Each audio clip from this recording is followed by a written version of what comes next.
This is the second episode of the Git for Beginners trilogy. In this video, we are going to start using branches in our repository. We will see how we can create new branches, switch from one branch to another, and more importantly, how we can transfer commits from one branch to another. We will look into both git merge and git rebase and discuss the pros and cons of each technique.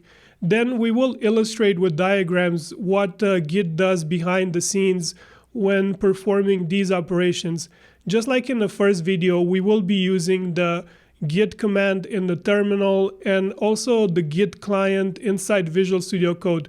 We also add the GitLens plugin to Visual Studio Code for adding the missing functionality. If you missed the first video of the series, it will pop up in the card at the top. Give it a shot if you have the time. We covered a lot of concepts. With that being said, let's get started. I would like to start by discussing the tree model that Git uses for commits.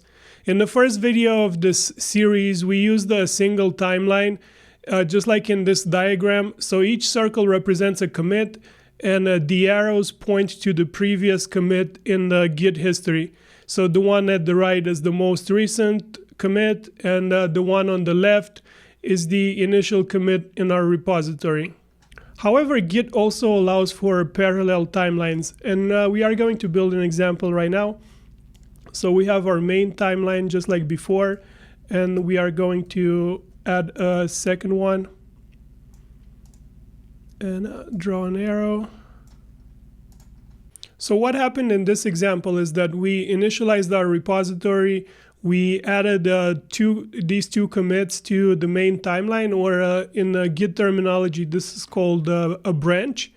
Then we created a secondary timeline or a secondary branch because we started working on a new feature, for example, and we added two commits on this branch. But while we were working on the new feature, also two more commits were added to the main branch. And what you need to understand that each of these timelines or branches, they are identified by a name. So when you initialize your repository, your main timeline is called, historically it's been called master, but recently I think GitHub and other services, they started using the name main for it. So if you see one or the other, just so you know, is the same thing. But also the secondary branches, we can name them however we want. So let's say we can name this one as a feature. The idea with branching is that the main branch is usually the stable version of your project, and you deploy to production from it. And when you start working on a new feature, you create a branch for your feature and you add a bunch of commits in there. And once it's at your desired standard of quality, maybe you test in staging or your colleagues reviewed it, then you transfer the commits from your branch to the main one. And if needed, you can redeploy the production version. And there are two strategies from transferring commits from one branch to another. One of them is git rebase and the other git merge, and we'll take a look at both of them later in the video. We can have multiple branches at the same time.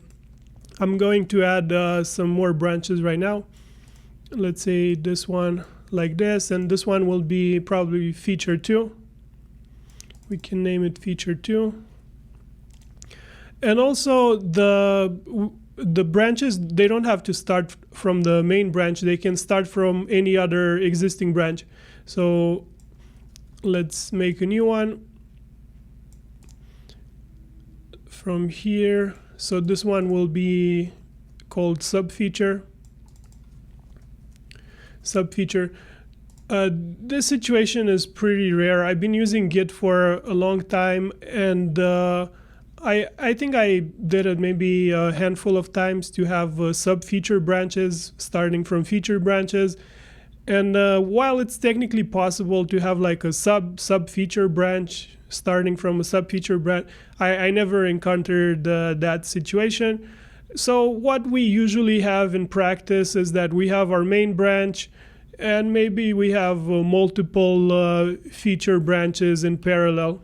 and maybe sometimes, rarely, we have sub-feature branches.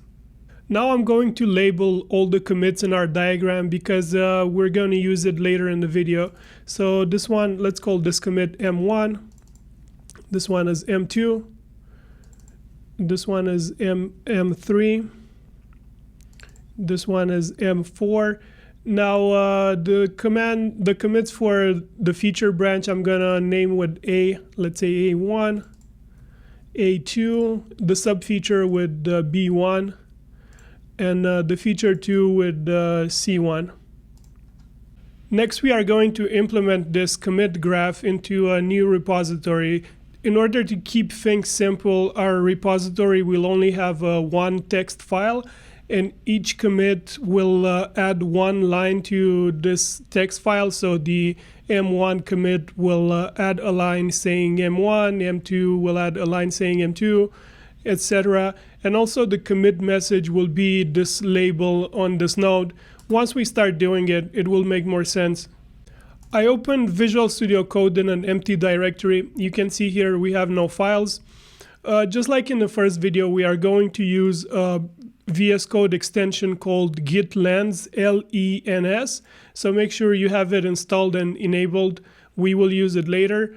And we are going to start by going to the source control tab and initializing the repository. And the editor will display the current branch we are on here in the bottom left corner. We are on the master branch, which is the default one. As I mentioned earlier, the main branch, sometimes it's called main, M-A-I-N. It's the same thing, don't be confused by it. We'll create the text file in which we are going to make our changes. So we are going to call it file.txt. And the first commit in here will add a line with the string M1. So we're just going to do that, add a new line at the end of the string. And if we go to the source control tab, we will stage this file using the plus sign. And once it's staged, we are going to add a commit message of M1 and create the commit. Next, we'll do the second one, the M2. So in here, we add a second line called M2 and add new line at the end. Again, we stage the change and we type in the message M2. If we go back to our diagram, we see that after M2, we need to start the new branch for the feature. So this time we'll create the branch from Visual Studio Code, and in the future we'll also do it from the terminal. And in Visual Studio Code, if we click on our current branch that says master, in my case, there will be this pop-up that has two options. It says create new branch or create new branch from. So if we use create new branch, the branch will start in our current commit, in our case M2, and create branch from can start a branch from a different commit. So if we wanted to start branching off from M1, we would use that option. But in our case, we will just create the new branch from our current commit from M2, and we'll do it again, create new branch. The name of the branch will be feature. And right now, we see that our branch changed. We are on the branch feature. If we click again, we see here that we have both feature and master, and we can switch between the two using this method. On the feature branch, we will add the A1 and the A2 commits. So in here, we open file.txt again. So we add A1 first. We go to source control tab, and again, we stage the file. And this message will be A1. And now we can add A2, also enter at the end of the line. And it takes a while. Okay, the status updated in Visual Studio Code, and we can stage the change. I think if it doesn't update, you can click this refresh button right here. And this one will be A2. So far, we created M1, M2, and A1 and A2. The master branch didn't continue with M3 and 4, so we don't have this area. But also, right now we are A2, but we didn't branch off from A1. And we'll see now how we can branch off from a previous commit in the chain. But this time we are going to do it from the terminal. So I'm in the same directory as the Visual Studio Code project. And the command that we are going to use is git branch. And if we want to see a help message for this command, we do git help and branch. So this command can list, create, or delete branches. And if we use it without any arguments, it will list our current branches, all the branches that we have. And if we do the format that we'll use for creating a new branch is git branch, then the name of the new branch, and also a starting point that is optional. So if we don't provide a starting point, it will branch off from our current commit. And if we provide a git SHA or a git commit ID, it will branch off from that specific commit ID. So we're gonna hit Q. So if we do git branch, it will show us the two branches that we have, master and feature, and it highlights the branch we are currently on. And if we do git branch and then the name of the new branch, it will create that specific branch. In our case, it will be sub feature. But if we run it like this, it will actually branch off from where we are right now, and we are in A2. So we'll need to branch off from A1, but we need to get the ID of that commit. And for that, we are going to do a git log.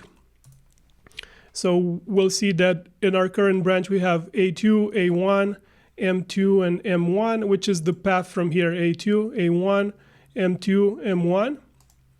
And we need to branch off from this commit right here, from the one for A1.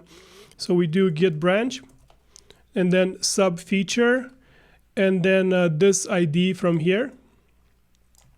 We only need a prefix as long as it's unique.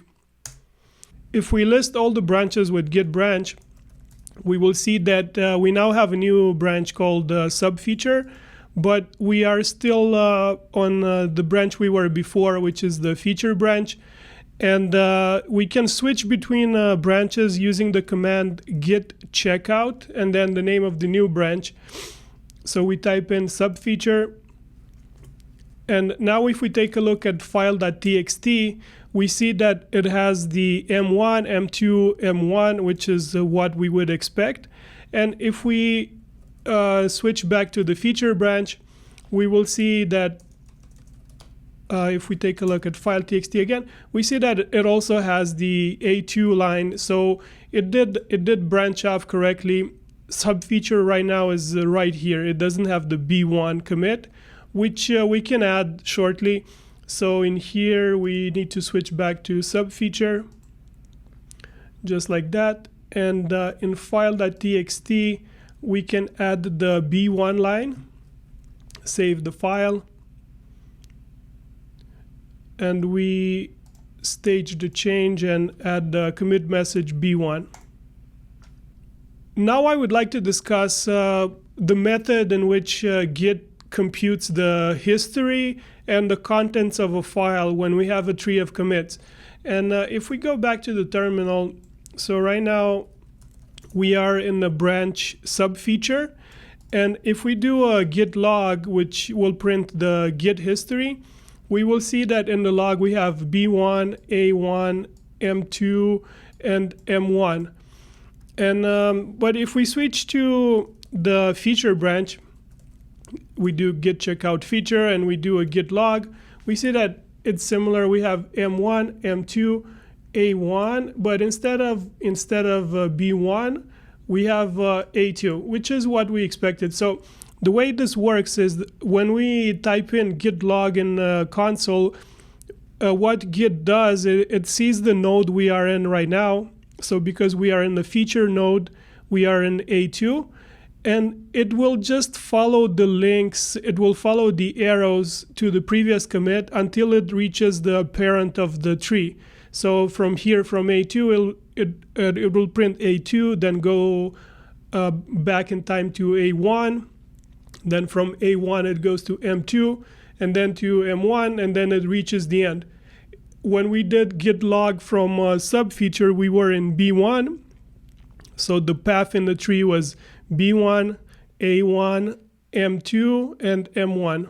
Computing the contents of a file works in a similar fashion.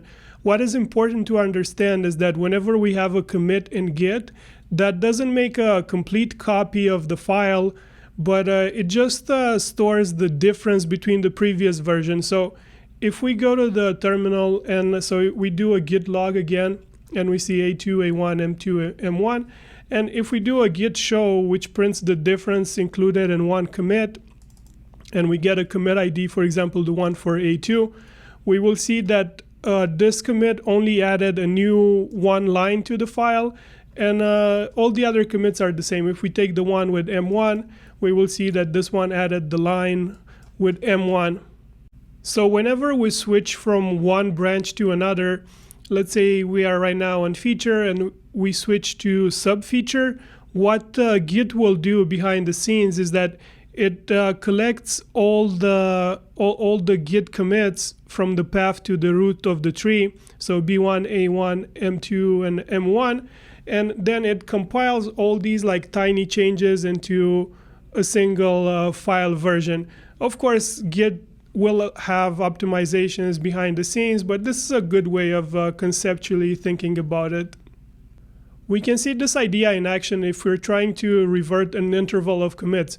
Right now we are in a feature branch, and let's try to revert A2, A1, and M2.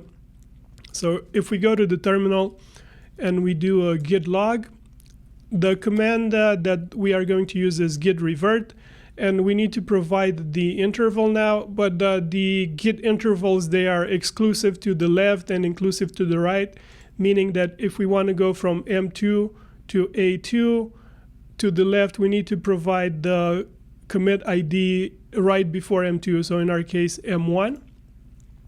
So this commit ID from here, and then dot dot, and the last commit that we want to include, this one is inclusive, so if we want A2, we provide the commit ID for A2.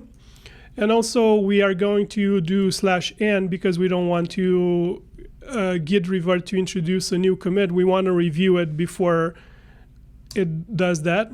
So now if we do a git status, and if we do a git diff -- staged and file.txt, we will see that it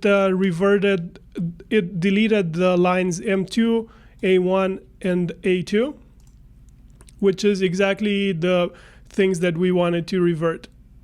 However, we don't have to commit this revert, and we'll just abort it for now and focus on completing the missing commits in the tree. So in here, we can do git revert -- abort. And now if we do a git status, we have a working tree clean.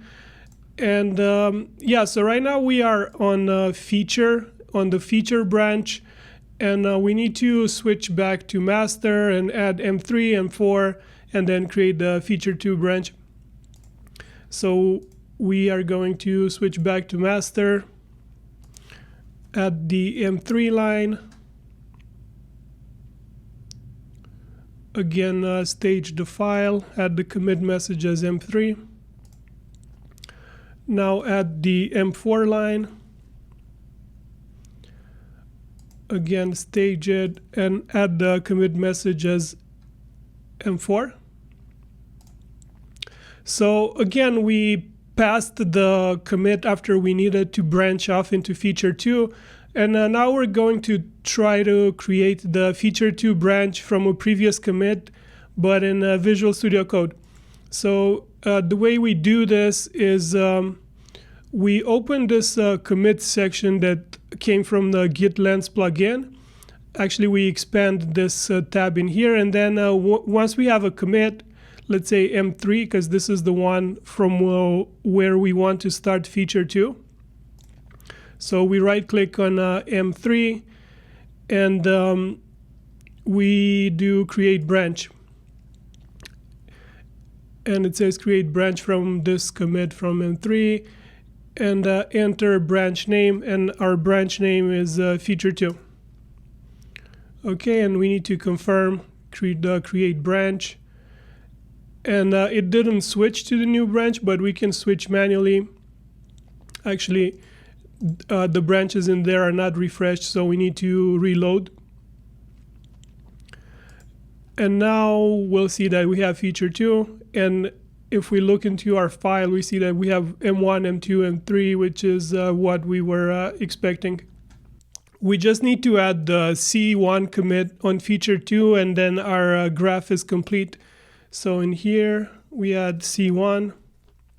Again, we save the file, we stage it, and commit message C1. I want to show you now one cool feature of the plugin we added to Visual Studio Code. So if we go in this commit section, just like before, there will be a button that says show commit graph. And what this does is that it prints a complete tree of the commits in our repository. It is equivalent to the diagram we've been using, it's just printed slightly different. So to the main timeline, the one at the left is the branch that we are currently in our case feature 2. So it has the commits M1, M2, M3, and C1. However, we see here that after M2, there is a separate branch that starts with A1 and A2. This will be the feature branch. And also on this sub branch after A1, there's a secondary branch with B1, and this will be sub feature mentioned here. And also after M3, there is this branch off that goes into the master branch. Normally, master branch probably should be the main one, but this view is focused on the current branch. Next, we are going to look into how we can transfer commits from one branch to another. There are two methods we can use. There is git rebase and git merge. In general, in the software development world, there are some people who strongly prefer git rebase, and then there are some other people who don't care one way or another. I would say git rebase creates a cleaner Git history, so it is a bit better, but maybe in some cases it's harder to understand what it does. So git merge is a bit more beginner friendly, but hopefully after we see a few examples of git rebase, you can understand and use it in your projects. We'll go over both methods anyway. We are going to start with git rebase. And if you take the word rebase, you can think about it as changing your current base into something else. And you might wonder, what are we changing the base of? And the answer is we are changing the base of the current branch we are on. If we look at our diagram, let's imagine that we want to transfer the work we did in the sub-feature branch. We want to transfer this work into the feature branch. And the only commit that the feature branch doesn't have, but the sub-feature branch has, is this commit B1. In Git terminology, what we are doing is called rebasing the feature branch onto sub-feature. So rebase feature onto sub-feature. And you might wonder, what is the current base of the feature branch? And the answer is that it is the point from which our branch diverged from the other branch involved in the rebase. So it is the point from which feature diverged from some feature. And in our cases, it is this commit A1. If we were rebasing feature onto master or main, that point, the base of the feature branch would have been considered M2. So it depends on the context of the rebase. What git rebase will do is that it will take all the commits from the feature branch after the junction point and replay them at the end of the sub-feature branch. So in our case, actually let's add another commit on our feature branch. Let's say A3. And the arrow would have been in the opposite direction. So git rebase will take A2 and create a new commit in here on top of sub feature with the same differences, the same commit message, everything. But because this copy has a different parent, the parent of this commit in here was A1, and the parent of this one will be B1, that will result in a different commit ID. So we can call this one A2 star because it makes the same changes, it has the same message, but it's a totally different commit with a different commit ID. And in some instances, applying this copy of A2 on top of B1 can fail, and we will see when we try it out on our repository. And in that case, the rebase process will pause, and we will get a merge conflict that we need to resolve before continuing the rebase process.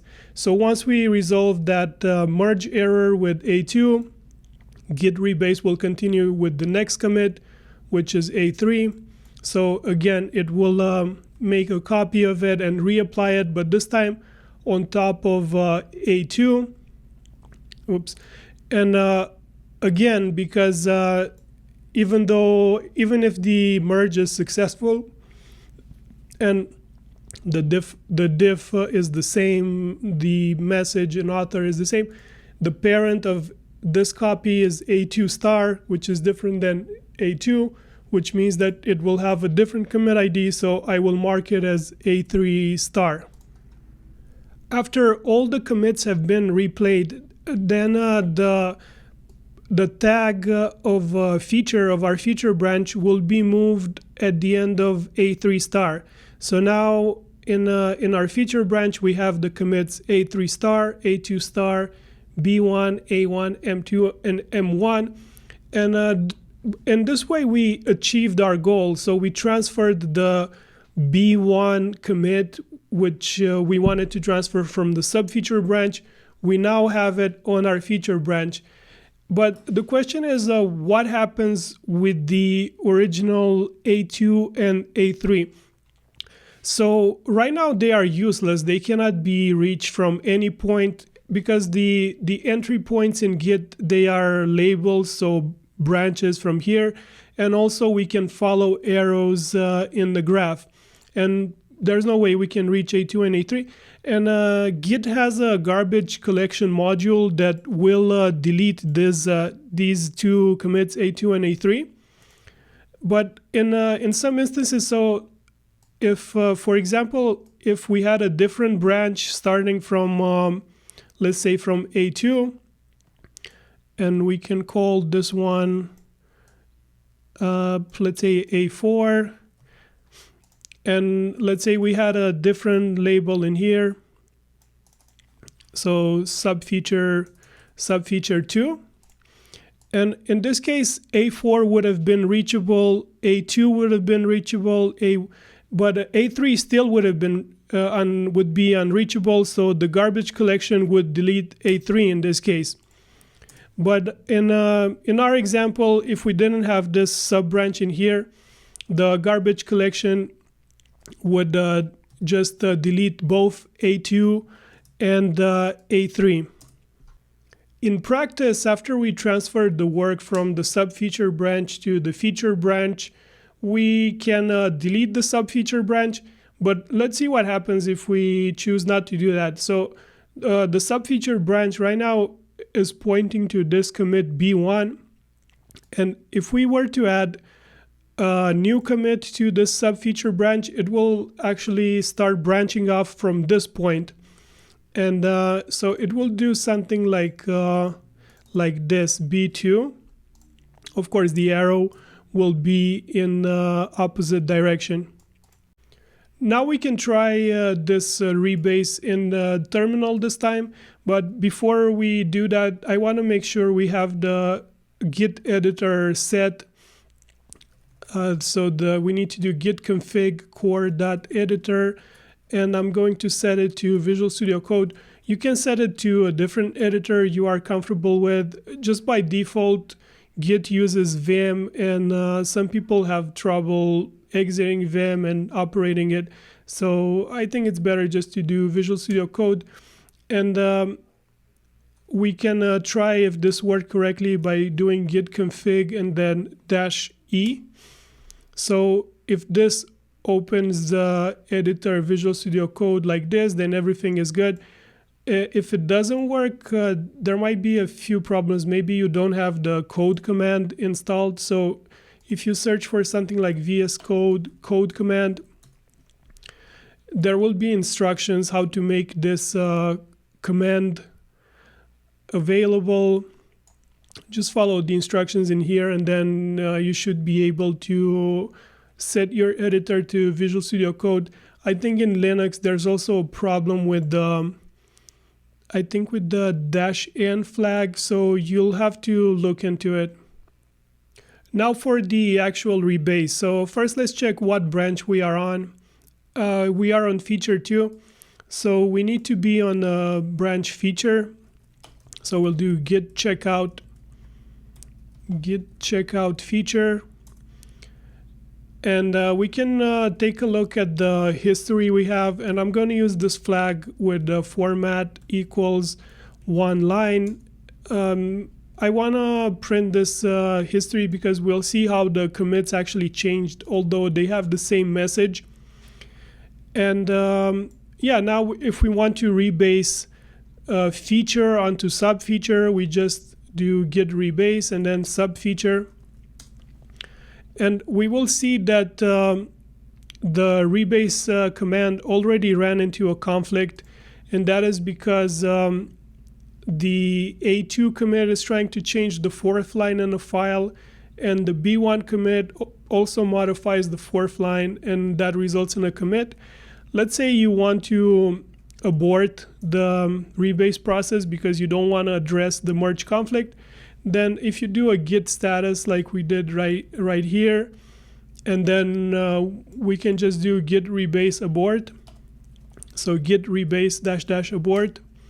And if we do a git status, everything is just like before we tried the rebase.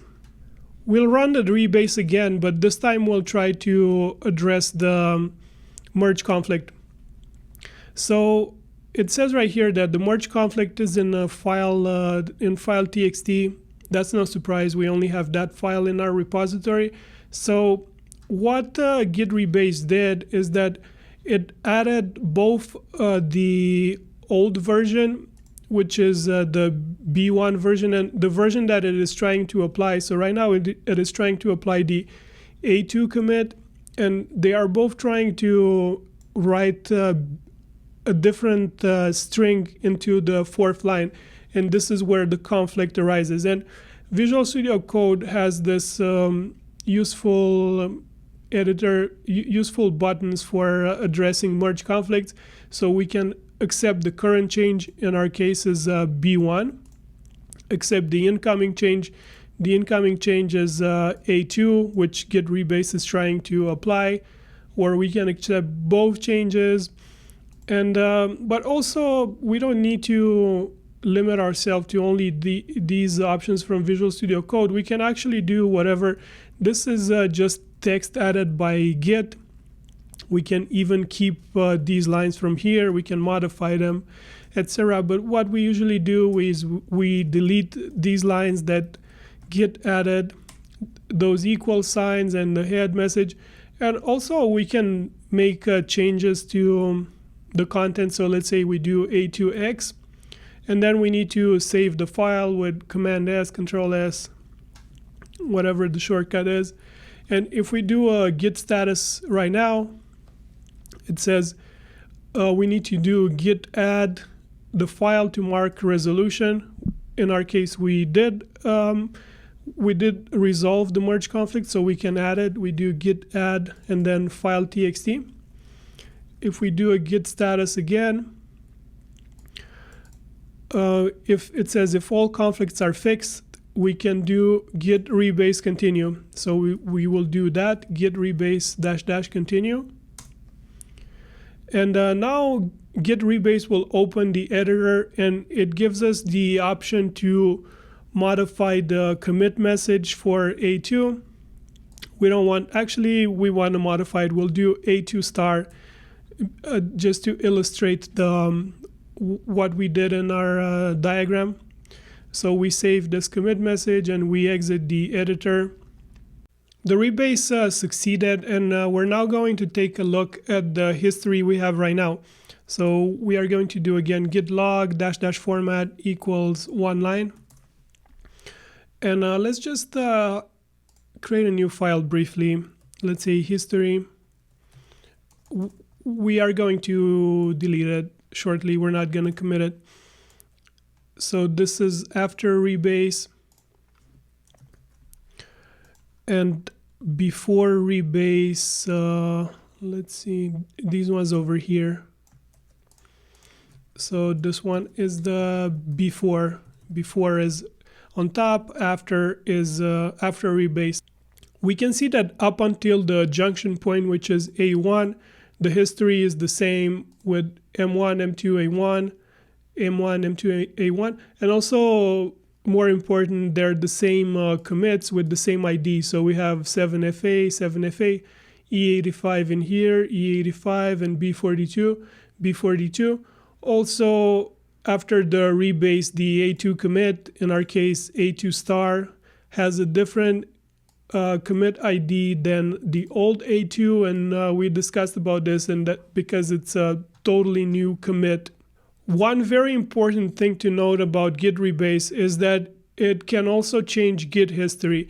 So what do I mean by that? Before the rebase, our oldest commit was M1, then we had M2, A1, and the fourth one was A2. But after the rebase, the oldest commit is M1, then we have M2, A1, but now the fourth commit in our history is B1. Changing the history can be very dangerous when you're working on public branches. Let's imagine that one of your colleagues had a copy of your feature branch on his machine, but the version before we did the git rebase. So he had the commits M1, M2, A1, A2, and then we did the rebase locally on our computer. And now we are trying to send him the new version. So Git will go over the commits in our history. It will find M1, see that it matches with his branch, M2, A1, so on. But then it will try to send him this B1 commit, but it will clash with what he already have, which is A2. So this update will fail unless we use the force option, but that is not preferable because we can end up in a Git disaster. This leads us to one very important rule of Git rebasing, and I will write it in caps for you to remember it, and that is never change history of a public branch.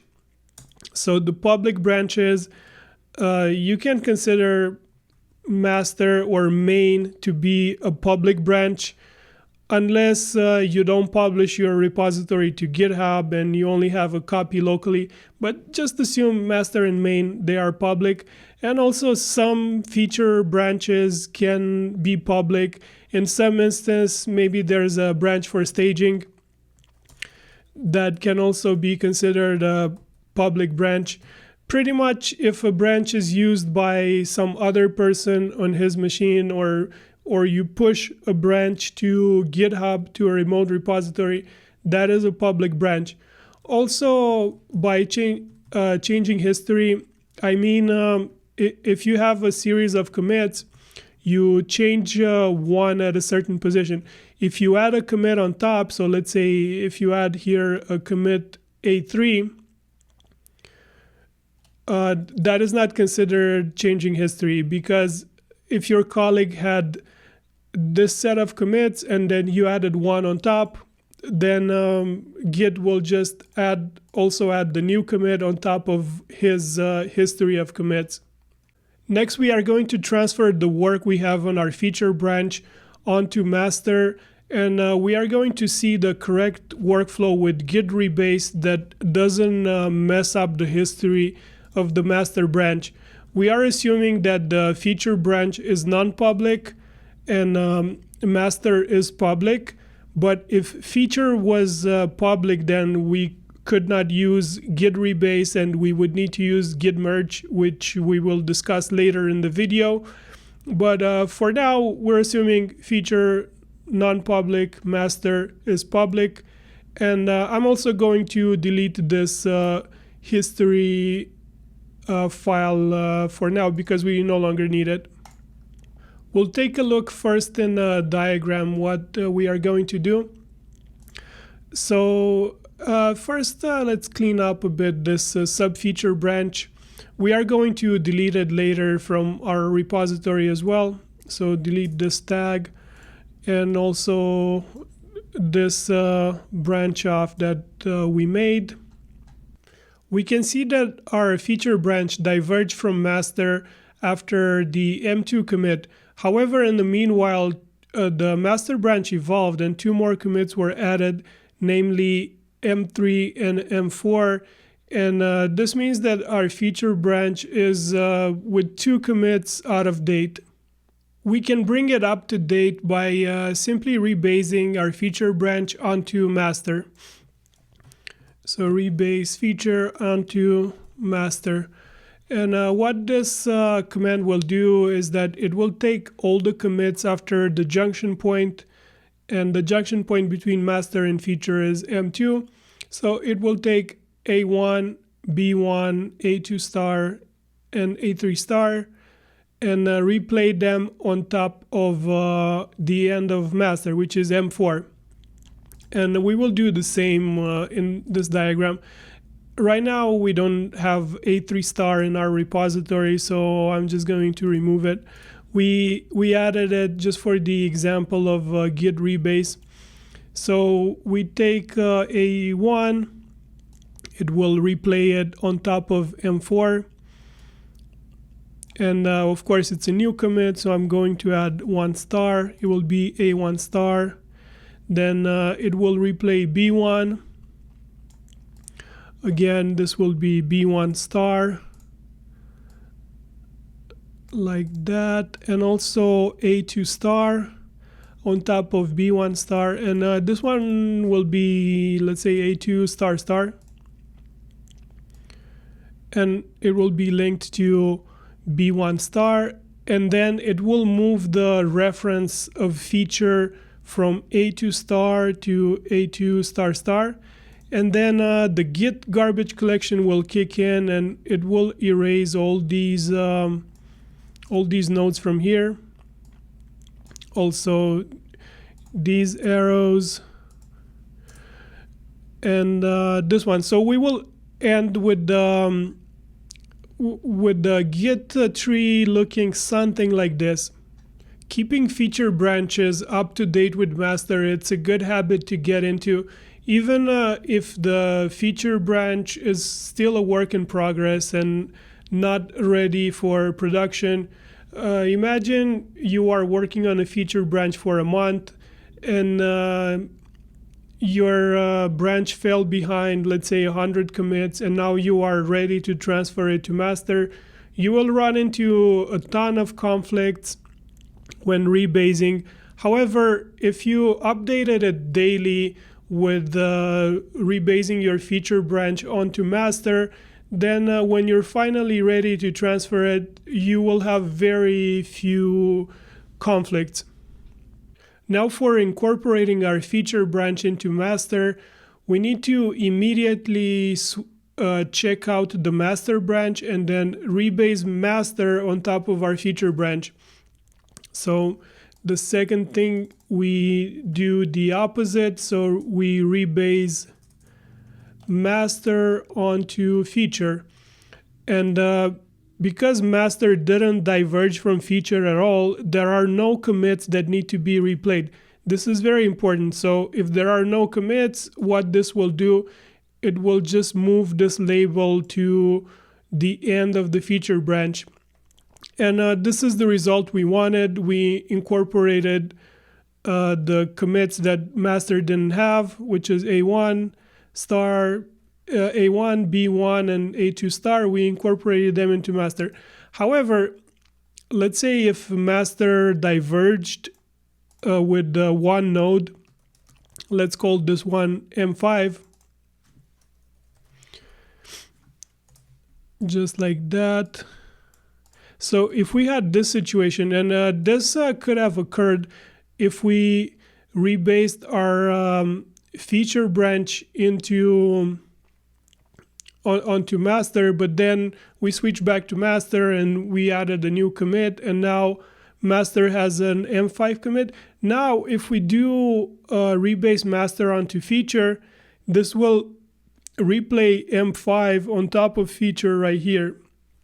And this is not good because it will rewrite our history. So in conclusion, make sure when you rebase master onto feature that it is the first thing that you do after rebasing feature onto master. And make sure when you look at the Git history that one of the commits on the path from the feature branch has this tag master.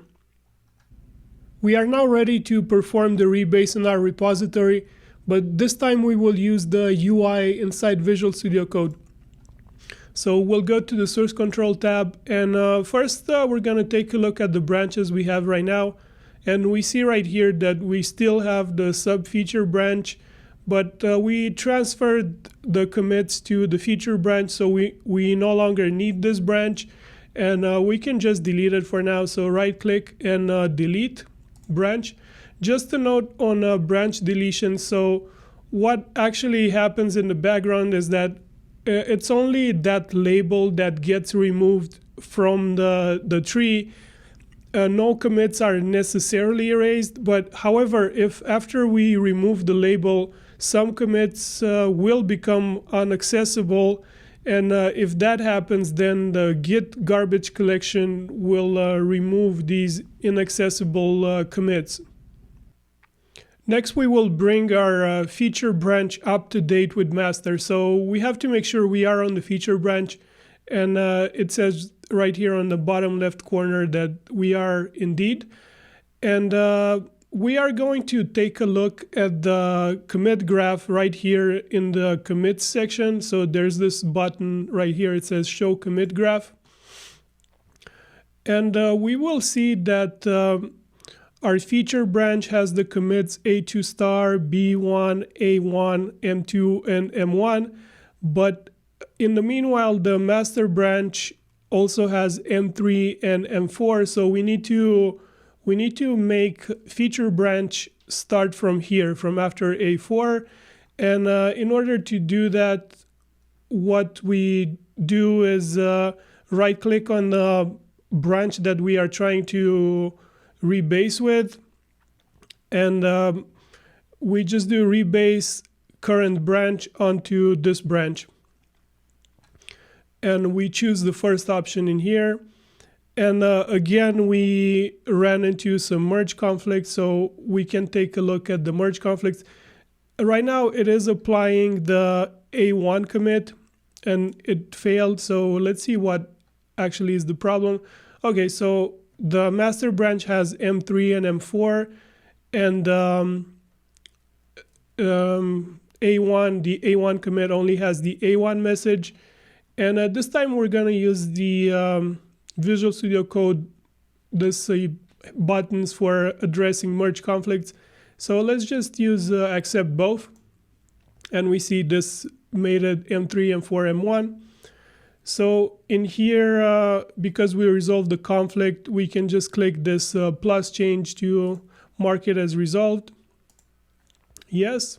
And now if we click continue, we can actually change the name of our commit. So we do continue. And I think it rebased the entire tree. And now if we go back to the commit graph and we refresh it, we reload it using the button, we will see that master has the commits M1, M2, M3, and M4. So master stops here, but then the commits that the feature branch has were moved on top of this M4 commit, A1, B1, and A2 star, which means that we brought our feature branch up to date with master. We can see that the tag for master branch is on the path from our feature branch. So if we follow the chain from the end of feature all the way to the beginning of the repository, we see that master is right here on the path and it's not on a different branch. And this means that if we now rebase master on top of feature, no commits will be replayed, which means that it will not rewrite history. So this is a useful test before you move the tag of master. If the master tag is on the path, then you are good to go. And also, we can do the same thing in the terminal. So if we do a git log, let's say -- format equals one line, we will see that somewhere in our history we see the master tag. And again, this means that we can now rebase master onto feature. And we'll do just that right now. So first we're going to switch to master. And so now I'm going to do a git log with format one line because we are going to make sure we didn't rewrite history. So now we simply right click on the feature branch and we'll do rebase current branch onto branch, the first option again.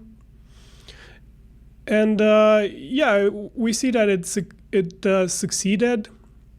So let's see what happens if we refresh the commit graph. And here we see we have the path of M1, M2, M3, then M4. And we see that here at the end, we have both the master and the feature branches pointing to this A2 star commit. And if we do a git log format one line again, we see that we have M1, M2, M3, just like before. And yeah, previously we had M4 as well. And they all have the old commit ID. So 7FA, E85, D7AB1, and then A27. So this part from here, it's exactly this one from here, which means we didn't rewrite history. What we did instead, we just added a few commits on top of M4, which is totally fine. It will not cause any problems. If we go back to our diagram, the state we are currently in is this one, but with the master tag moved here. And we still have the feature tag at the end of A2 star star, but we no longer need it. So now we can do a bit of cleanup. We can delete the feature branch. This will not delete any commits as we discussed before. So in here, we just right click on the feature branch and we can do delete branch. I'm also going to rearrange this diagram, clean it up a bit before we continue, but I'll do it off camera. I cleaned up the diagram a little bit, just made it a straight timeline. And now we are going to move on discussing git merge. And we could use this feature to branch for showcasing git merge. However, I want to save it for later. I want to start with an easier merge first, and we're going to add a new branch to our repository. Let's call this commit D1, and this one will be branched off from B1. And let's give a name to this branch. It will be, let's say, F3. Now we can implement this branch in our repository. So in here we are on master, and we need to branch off from B1. In our repository, we didn't add the stars for this rebase. So our commit is just named B1. So we're going to right click on B1 and we are going to click on create branch. And I think our branch is called F2, no, F3. Okay, so again, B1, create branch, F3, create branch. And if we refresh our commit graph refresh, we see that F3 is right now at B1. Now we are going to switch to the F3 branch. Again, we need to reload the Visual Studio Code because it's not in sync with the GitLens. That is the problem. So in here, F3. And now we just add a new line to our file. In here, we need to say D1, save the file txt. And again, we stage the file and add the commit message D1. So if we go back to our commit graph, we can see that the feature branch has D1 while master has A2 star as the last commit. Now let's say that we want to transfer the work that we did on F3, we want to transfer it to master. And in Git terminology, the operation that we are going to do is called merge F3 onto master. And what this will do is that it will create a new type of commit called a merge commit. So let's see if, yeah, it fit in there, the merge string. And what is different about this type of commit is, remember how I said earlier that every commit has a single parent? Well, the merge commits, in some way, they can have two parents. So this one will have A2 star as a parent and also D1. After this commit was created, also git merge will move the tag of master to it. And now how do merge commits impact the other Git commands? Well, for git log, when we're trying to see the history of our repository from this point, git log will follow both paths. So it will go this way and also this way. And it will collect the commits from both branches, not branches within quotes, both paths, let's call them, and just arrange them by creation date. However, if we use the caret operator for commit IDs, for example, if we use it from this merge commit, the parent of this commit is considered A2 star. So it will not be D1. So technically it still has a main parent, but also it has this secondary parent, which is the branch we merged with. So the original branch we were on, this one, which says merge 3 onto master, the parent of the merge commit will be the last commit that we had in the master branch, A2 star. And also the parent of A2 star will be B1, just like before. It still follows the arrows, so the caret operator still follows the arrows. These parallel paths and merge commits are the reason why some people strongly prefer using git rebase instead of git merge. So the outcome in here is messier than what git rebase would do. However, git merge always adds on top of a branch. It never destroys things. It never rewrites history. And this makes it much safer to use. And it's because of this, it's appropriate for beginners to use git merge. And also in some instances, if both branches are public, we have no other choice than to use git merge. We cannot use git rebase as we discussed earlier. Now we can rebase F3 onto master in our repository. We are going to use the terminal first. So let's see what branch we are on. We are going to type git branch, and we are on F3. We need to be on master for this operation, so we do git checkout master.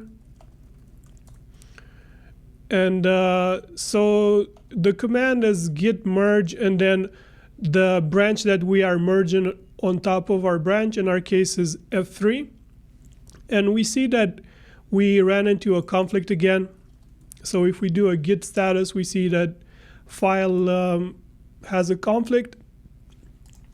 And if we want to abort this merge, just like with rebase, we can do git merge -- abort. And our working tree is clean, just like before.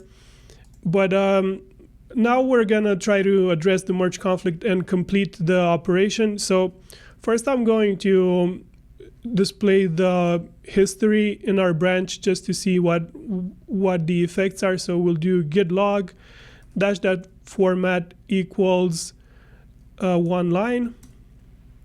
And then we try again git merge F3.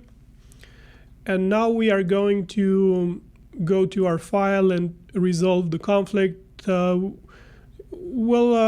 let's say, accept both changes. Save the file. And now in here, if we do a git status, we can add file.txt. And now we do git commit. And it will open the editor and allow us to modify the message of the merge commit. This is fine, the merge branch F3. We can save this one and close. So now we can do git log format 1 line again. Okay, so we can take a look at the git history before and after the merge to see what exactly happened. So we're going to copy the history from here into a new file, let's say h.txt. So this is the history after the merge, and the history before the merge will be this one over here. We're gonna delete this file, we're not gonna commit it. So we can see that before the merge we had the commits M1, M2, M3, M4, A1, B1, and A2 star. And we have the same commits after the merge, which means that the merge didn't destroy history. And also we can check the commit ID in the first column, and we will see that it is exactly the same. However, the git merge also brought to our git history this commit D1 from the feature branch F3, which is what we were trying to transfer. This is good. And it also introduced the merge commit on top. However, we see that even though the D1 commit appears right after the A2 star, if we take a look at the parent of this commit, we will see that it is actually B1. And we can try this in the console by using the caret character. So we can do a git show, then the commit ID for D1. And if we do a caret symbol, we will see that it is actually B1. So it is this one over here and not A2 star, although it appears after it in the history. And that is because the caret character follows the arrows in the commit graph, and it will lead to B1 star. Also, the parent of A2 will be B1. And also, if we take a look at the parent of the merge commit, so this one from here, if we do a git show merge commit ID and then caret symbol, we will see that it is A2 star. So although the merge commit, in some way they have two parents, the caret symbol follows the main one. So there will be one parent. There is actually the main parent of the merge commit. Next, we will transfer the work we did on the feature 2 branch to master.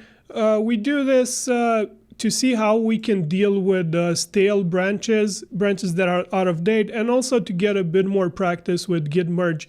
So first of all, the feature 2 branch fell behind quite a bit after it branched off from M3.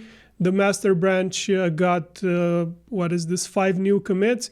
So first we need to bring it up to date with master. And we can do this by merging master onto feature 2. So it's the opposite of what we did before.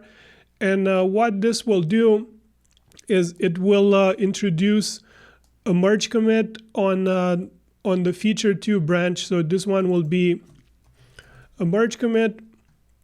And the main parent of this commit will be C1, the previous commit from feature 2. And also, let's say the secondary parent will be the last commit from the master branch, which is the merge commit. And also, git merge will move the feature 2 tag from C1 to the new merge commit.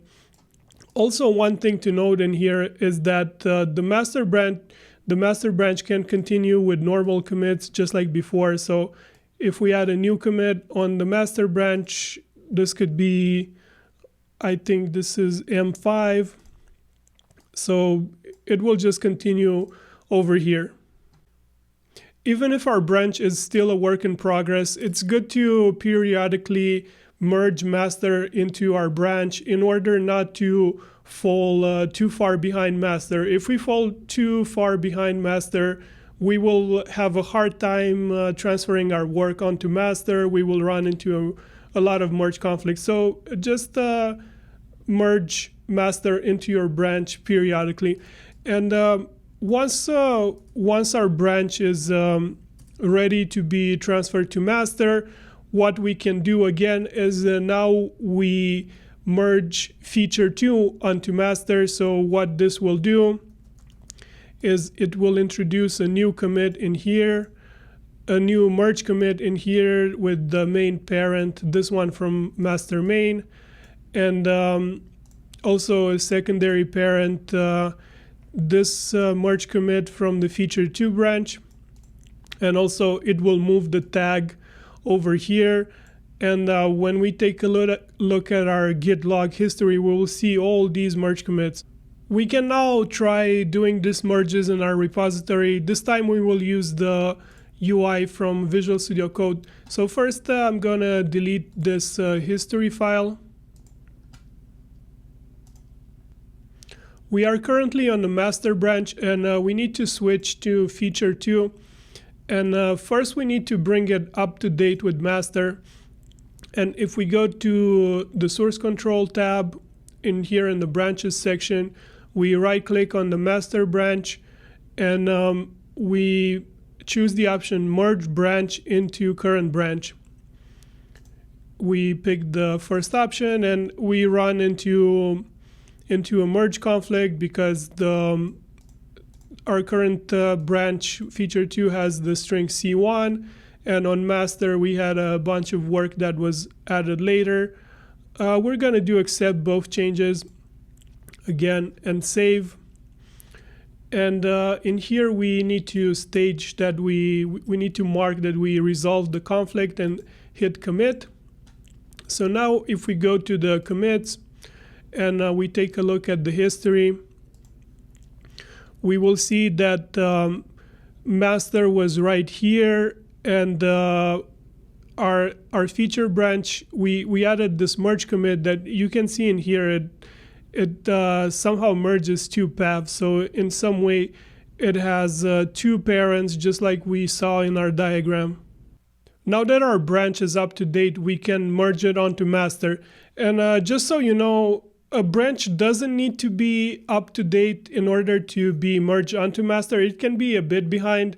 We showed how to bring a branch up to date because it's a good habit to develop. So now, in order to transfer our work from feature 2 to master, we switch to the master branch. And now we right click on feature 2 branch and we do merge branch into current branch, the first option. And this time it succeeded. So we can take a look at our Git history again, and we see that at this point in here we have both master and feature 2. And we see one merge commit in here, another merge commit in here. And also if we do a git login here, so in the terminal we are on master right now, and if we do a git log format one line, we will see that we have 2 merge commits into our paths. So that is the problem with using git merge. It creates a lot of these merge commits and also a lot of parallel paths. It isn't somehow a messy history. However, it is much safer to use than git rebase, and in some cases we don't have a choice. If both branches are public, we need to use git merge. This is all the material for this video. I would like to do now a recap, go over the concepts we discussed and the commands that we used in the terminal. So I'm going to make a markdown file that you will find attached in the video description below. We're going to start with creating branches, and we use the command git branch and branch name. So this one creates a new branch starting from the current commit. We can also create a branch starting from a different commit. Branch new, let's say branch name 2, and then git commit ID, example something like random digits. So creates a new branch starting from a specific commit ID. Then we have listing all the branches. So git branch without arguments lists all the branches. And then we have git checkout branch name, switches to a different branch,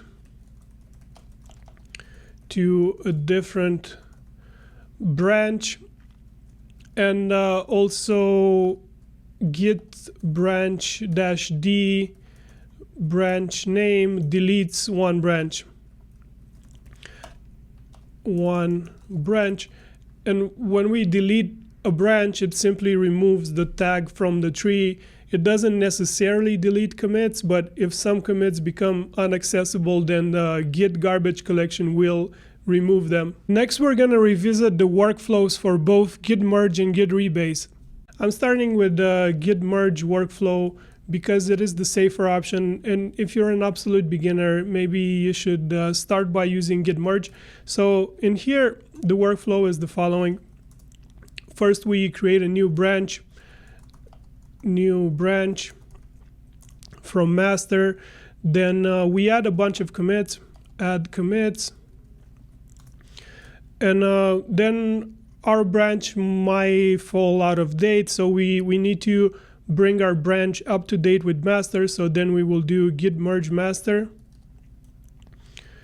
Do this periodically, keep the branch up to date with master. So then again we can continue to add more commits and do git merge master again. You got the idea. Once the branch is ready for production, then we switch to the master branch, git checkout master. And then we do git merge new branch.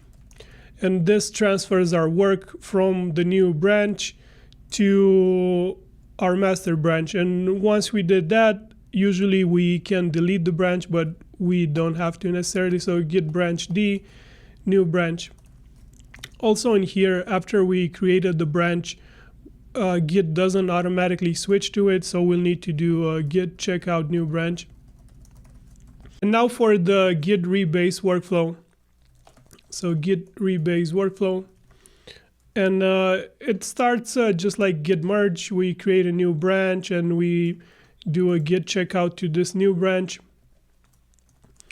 Then we add some commits again on the new branch. And we periodically need to keep our branch up to date. And with rebase, we can do git rebase master. And very important, we're assuming in here that this new branch is not public. So we are the only ones developing on top of it. If it is a public branch, then we cannot use git rebase. So we keep our branch up to date with master using git rebase master. Brings the branch up to date with master. Then we can rinse, repeat, add more commits, rebase master again.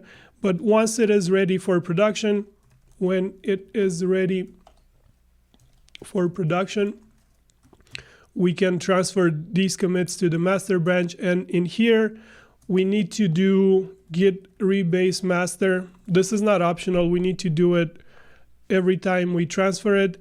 And then very important, immediately after we rebase our branch into master, we need to do, so here I will add immediately, not in bold. Don't do any other operations after the git rebase master. So we do immediately, we do git checkout master, and then we rebase master onto our new branch. So these three operations need to be executed one after another, because if the master branch diverge with one commit, that commit will be replayed on top, and that will be considered as rewriting history of master, which is not what we want. We can get into trouble and get into Git disasters if we do that. So Git rebase is not the easiest concept. If you don't understand it right away, don't get discouraged. Just use git merge. It is much safer.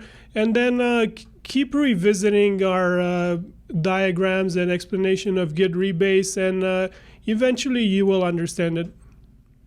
That's it for today. The third and final video of this series should show up on the screen in case you want to continue watching. If you want to support the channel, please like the video or subscribe. Thanks for watching.